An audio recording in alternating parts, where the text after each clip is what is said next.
Now, one thing that you touched on there is the topic of wearing shorts. But before we dive into the really interesting discussions that I'm sure we're going to have in a second, this all stemmed from your dissertation. So I think I'd love to just hear a bit about how you decided on this topic for your dissertation and a little bit more about this whole journey. Well, it's related to the hockey journey intimately because I split my year and essentially had the time to go deep into the modules. And in my second year, part 2, so when I was 20, I took a module, feminist geographical theory. And for anybody who doesn't understand, like, it's sort of human geography looks at society, politics, and power, essentially how power operates in societies. And feminist theory looks at how gender operates as a power statement and a power structure in society. And of course, I knew that there was discrimination. Of course, I experienced it myself when I was 11 years old playing rugby. And I had a lot of moments, but because I was in a protected school that sort of valued every individual, I didn't really see it. And so when I studied it, my mind just lit up, and I could relate to a certain amount. But I also was really curious about the women in society who are really, really discriminated against, whether that be when it was in the 1950s and the 1900s. The fact that we had only had 100 years of the vote, I just did not understand how we could live in a society like that. So my dissertation really came from this: how am I going to contribute to the feminist movement? My big question to myself was, would I have been a suffragette? And I'm pretty sure I would have been. But, would I have stood with Emmeline Pankhurst and Millicent Fawcett and risked my life?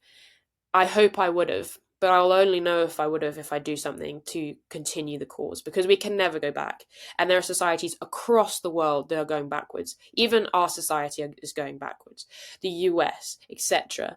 Places we thought were safe are not anymore because of this right-wing extremism that's coming through. Places like Iran, where their current movement is women life freedom, because they want the right not to wear the hijab. They want choice.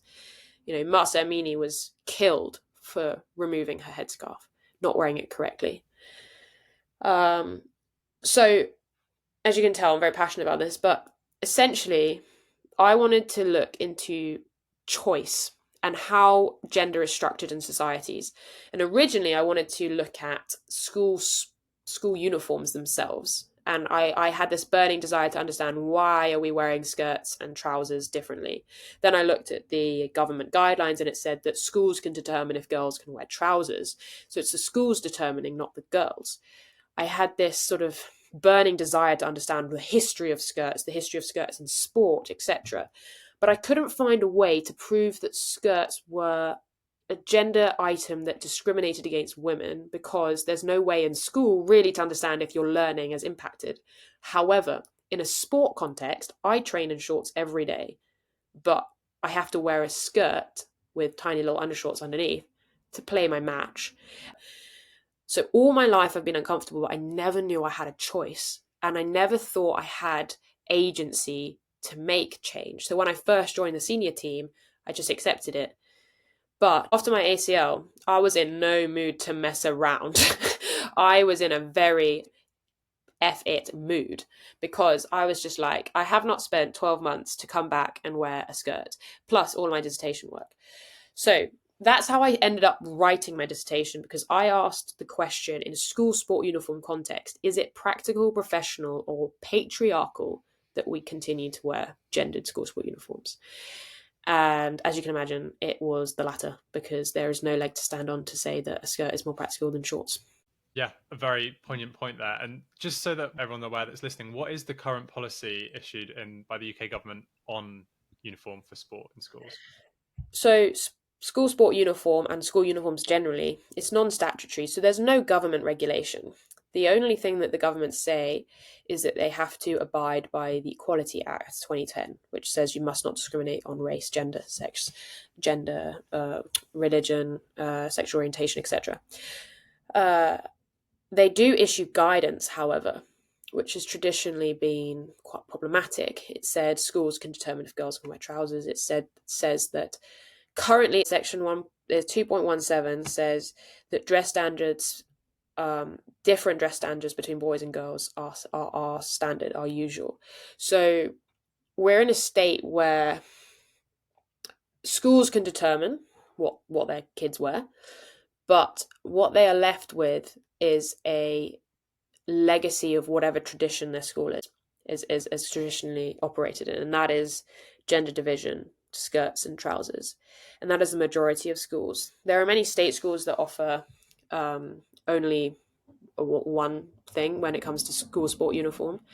A lot of state schools wear shorts, but in the vast majority of schools, it's offering a skirt and essentially a skort to play any sport in, and shorts for the boys.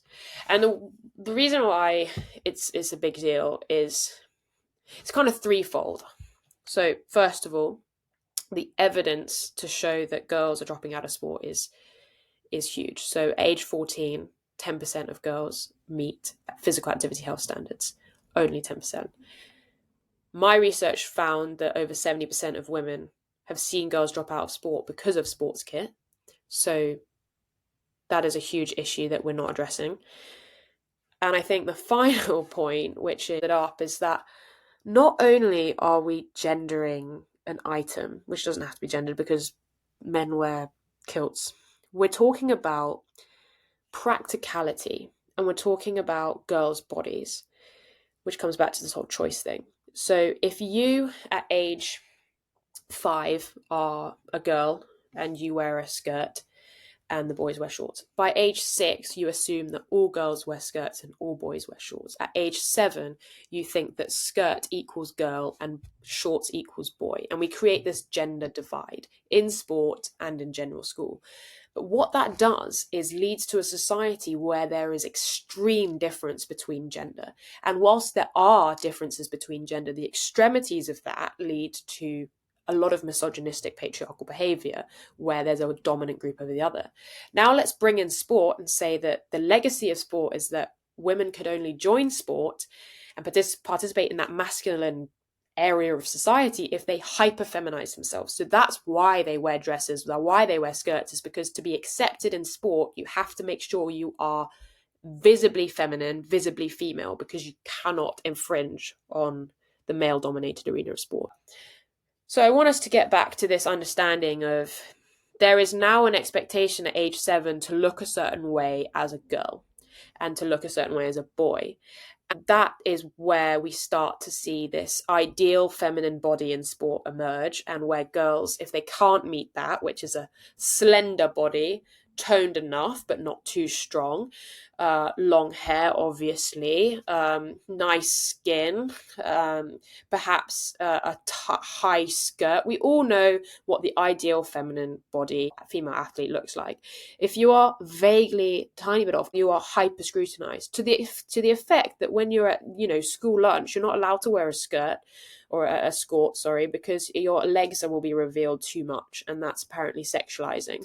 You think, well, sorry, but who's sexualizing my knees? And you're at age 8, age 9, internalizing these dialogues. And so really simply, this is about participation for girls, and it's also about what we are telling young girls at an age is that they can wear a certain thing, they must look a certain way, they must play the sport in a certain way.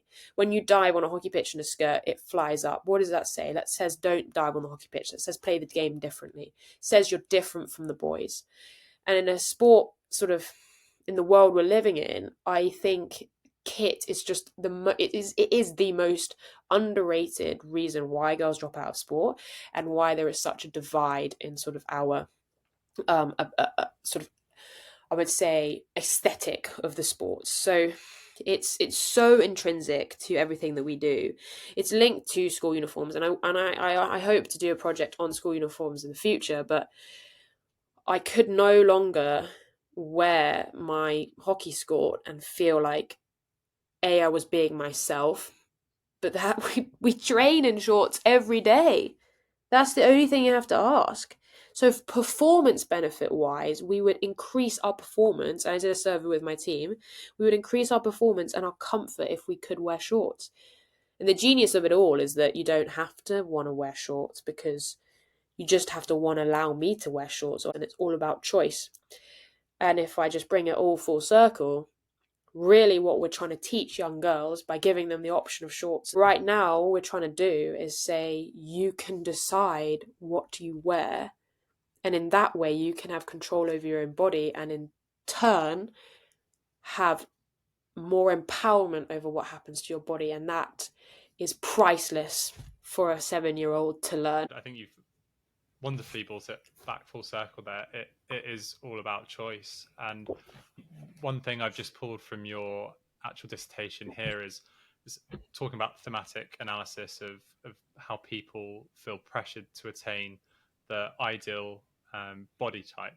And the top 3 complaints that were registered, and I think let's remember that these are young girls as well. The top 3 complaints were, it's too tight fitting, it's too leg revealing, and it reveals too much of my chest, which I think is just such a problematic finding.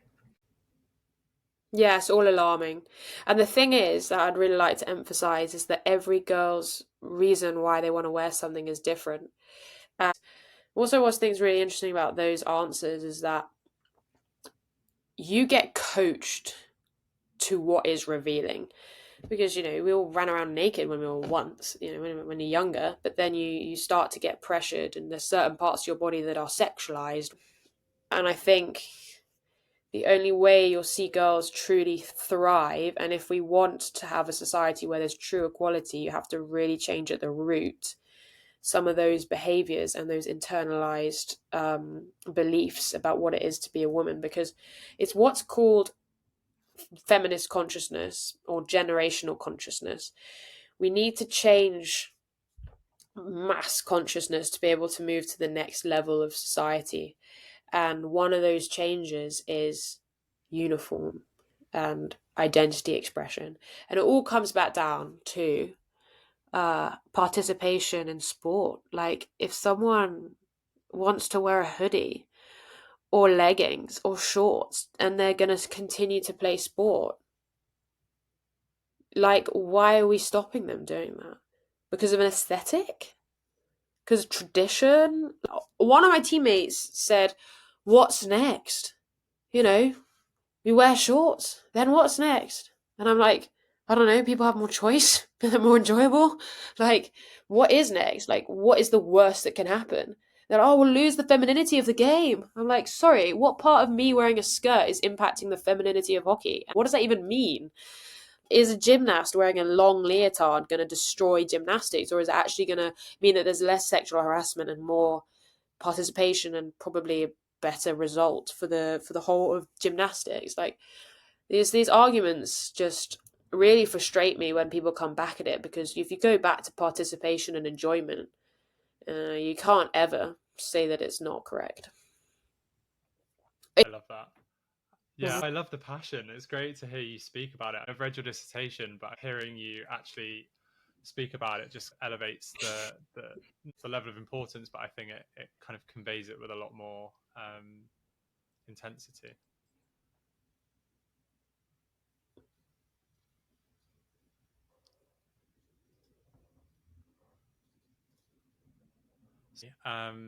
Let's just start to talk about the changes that were actually implemented off the back of this, and how did you go about galvanizing change in the sport? Yeah, so I had to have a good argument, a good sell, essentially. I went for, we'll increase participation in our game, which is 100% true. And it's alarming the amount that don't participate because of sports kit, and hockey could be a big change in that. And the second thing was performance for the elite team. So you had to come at it. I had to come at it from both angles. I knew about half our team wanted to wear shorts, but they just didn't know they could. I wanted to do something about it, and I was no longer fearful after my ACL. So I went to England Hockey and I asked, can we change our domestic policy, because we have control over that? So it was very quick, actually. We changed it in September 2022 to the right to wear skirts, skirts or shorts in the same team. And that's really the important bit that we changed, because previously you had to all look uniform, but there was no consideration that you could wear a different item. So we had a discussion, and we believed that a skirt and shorts would look the same if they were the same design and same colour, etc. It went through sailingly well, except that they didn't tell anybody about it. So no one knew.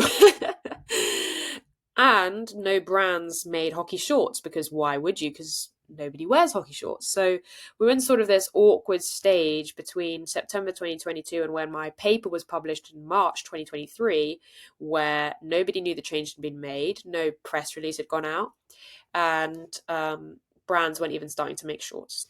So technically I could have worn them last season in the domestic league for my club in the UK, but I couldn't because nobody made them, because nobody knew.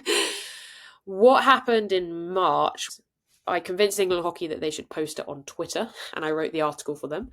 That was like eye-catching. Inclusive sports kit policy released by England Hockey allows shorts for the very first time in any competition. So that was good. And it was timed in the same week as my paper, my dissertation, was published. So I went through peer review because I knew that no one was going to take it seriously unless it was fact. So undergraduate dissertations being published is very rare, but I'm very happy that I went through the grueling process, because when it was published, it went alongside a story and a little video about my change desires for the international game, because ultimately I wanted to wear shorts internationally. And because I had my ACL and I was in such an effort mood, I was just like, we have to do this. So we posted this all, and then we came together as a team. There were still some people who were concerned that we were going to lose tradition, but there were people in our team who really stood up in that meeting and who said, we need to do this because it's about changing the face of women's sport, about changing hockey forever, becoming change makers. Our team values are inspire the future, be the difference, and create history. And if that does not scream what we did, then I don't know what will. So it was a very easy sell from that perspective, but a very hard sell to the team. You know, it took me 3 years to build up the confidence to even broach it to England Hockey, and I had to go through all of that. And every time I played for my country in a skirt whilst the changes were being contemplated, something really tugged at my heart. And you know, I played my last international match against Spain in Spain before the Europeans in a skirt, and I was quite happy to say goodbye to it afterwards. Not only that, but we changed our vest tops, so they were compression tank tops, which meant that you bent over, you see cleavage, you have the living daylight sucked out of you because they're compression tops. They're just not performance orientated, and everybody wanted to change those, so we changed our entire uniform, and that's something I'm very proud of, because we said that it was performance-based and we proved that it was performance-based. And at the same time, are we opening a door for participation, for choice, etc.? But fundamentally, do you want us to get the best out of our team? So the participation and performance went really hand in hand. So we submitted a letter to the Federation of International Hockey, and they bizarrely came back very quickly within a month saying yes, and everybody was shocked. And then we had approximately 6 weeks to get a pair of shorts so that we could play at the Europeans and be the first team to do it. And our performance operations manager went out and bought replica shorts to what we had skirts wise, got a tailor to make them look identical to the skirt, and we got it posted to our place in Germany the day before the tournament started. And we ran out against Ireland in half and half shorts. And that was history. Just in the nick of time. Honestly. The more interesting bit is what's happened since, which is a mass change in consciousness around shorts and skirts. I wear them for my club. last weekend, I ran out with a little mascot, aged 9, called Millie, who was wearing a pair of EG shorts. And I asked her, Millie, that's amazing. You're wearing shorts. Why are you wearing shorts? Uh, I I chose to wear shorts. And I was like, oh, this is exactly that I've been waiting for my whole sort of last 4 years, is the moment when a young girl says to me, why are you making such a big deal? I'm wearing shorts. The development of shorts, it's a brand new market, if you like. So brands are starting to get involved, which is great. They're starting to put R&D into it. And across the country, we are seeing women wearing what they want and messaging me every time they do, saying thank you. Not only that, but a few days ago I got a message from a mother of a French girl, I guess, saying that her daughter Solveig refused to wear the skirt in her French hockey club, so much so that she was about to quit. She wanted to wear shorts. She didn't know why. She didn't know anything about me, but she wanted to wear shorts on her own volition. And the club said no. The girl was about to quit. So the mother wrote into the French Hockey Federation, because she had Googled my work and England hockey, trying to understand.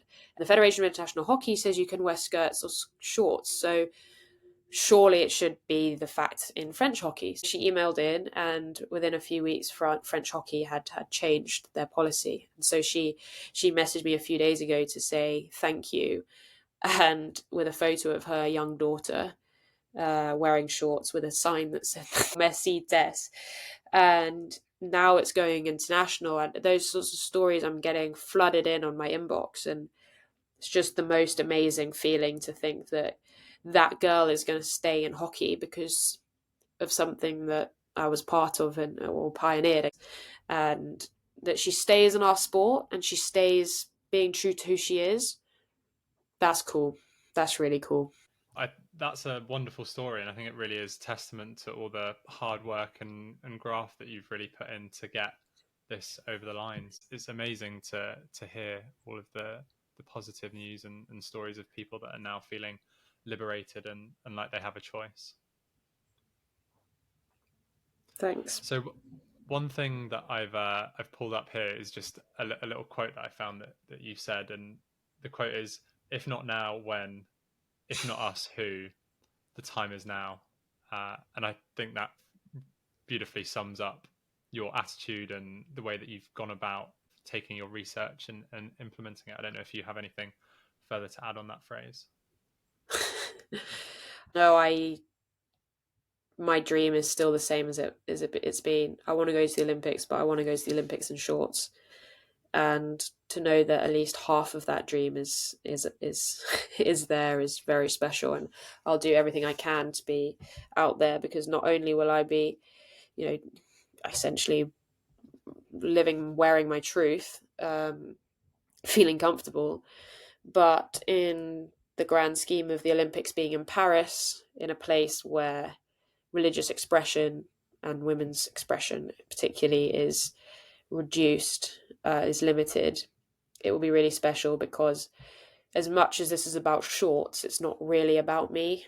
It's been about that empowerment, choice, reclaiming the right for women to choose what happens to their body. And if that sits in the same category as the right to wear or not to wear the hijab. And I don't think any government should ever be in a place to determine what somebody should wear, because after all, it's just clothes. And I think my closing point is a beautiful quote from Symes and Meadmore, who are in my dissertation. They say, "Clothes veil the body, but unveil, through the clues they provide, much about its place in society."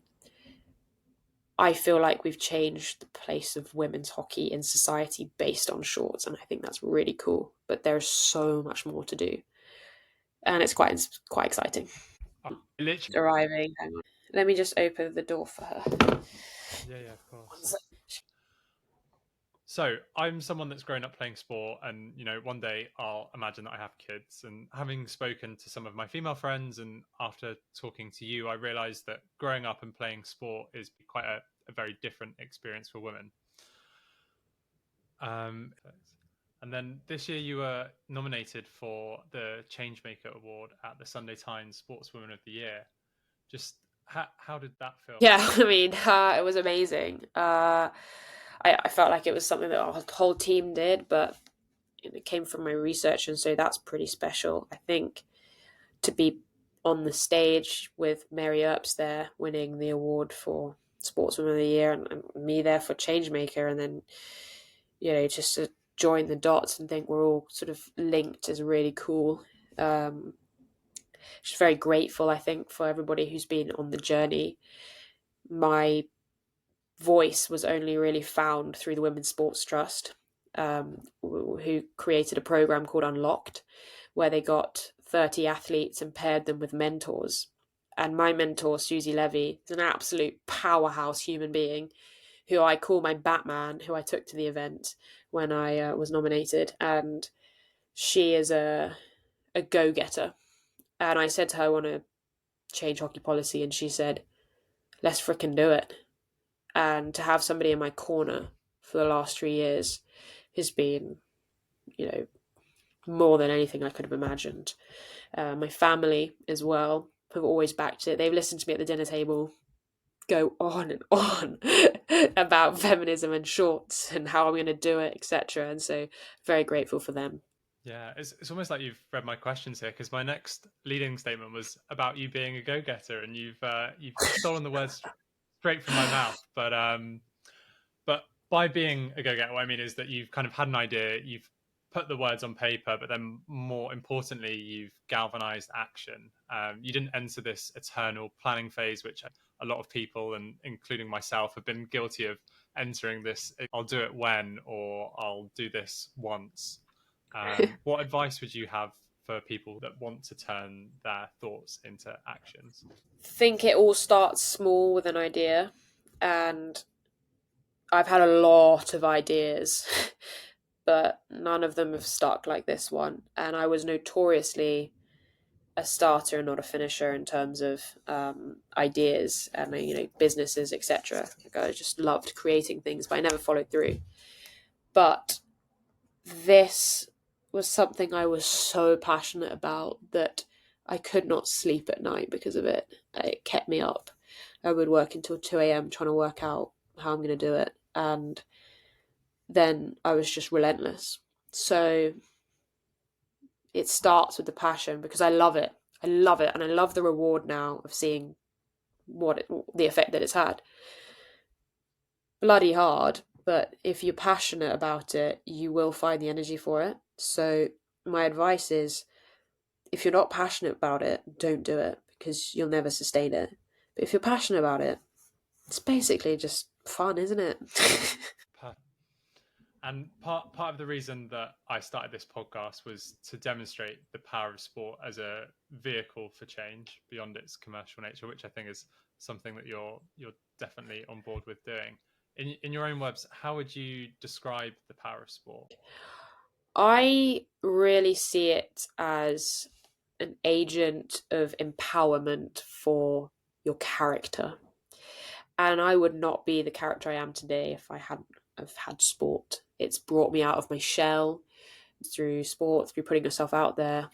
You grow your personality and you find your personality. And I'm really grateful for sport for doing that. I also think it's a massive community builder. I mean, you can see by the tribalism in football, you can see by the patriotism in the Olympics. It's a massive community builder, big nation states, but also individual friendships. And my community from Cambridge City when I was 14 is still very much intact. So the power of sport is very locally felt, but I also think it has a huge impact. Like the Olympics this year is vital for our world right now. We'll have all countries who are in the middle of wars with each other. We won't have Russia because they're banned, but the point being, it's a coming together. And I just think athletes need to wake up and realise that they are in a political space. And I think it was good to see last Olympics, Tokyo, with the Black Lives Matter protests going on at the same time. We could see political statements being allowed in the Olympics. And I think that if the IOC really want to do something, then whilst you maintain the integrity of the games, you make it about something bigger. Perfect. And if you were to, who is someone in your life that inspires you, past or present? Well, I've got a mouse mat of Ruth Bader Ginsburg right here. There are many, many people in my life who inspire me. My mom, my dad, my younger brother, who's, you know, one of my best friends. But who really, really inspires me to be better every day are those who laid their lives down and sacrificed a lot for my right to go to school, my right to have the vote, and I cannot put into words just how deeply I feel what they've done. And so what I am left with is this probably never-ending desire to make at least women's lives a bit better, because I care about everybody, but at the same time, the most threatened lives at the moment are the most vulnerable in our community. And I want to make sure, just like I want to make sure my teammates feel included, I want to make sure.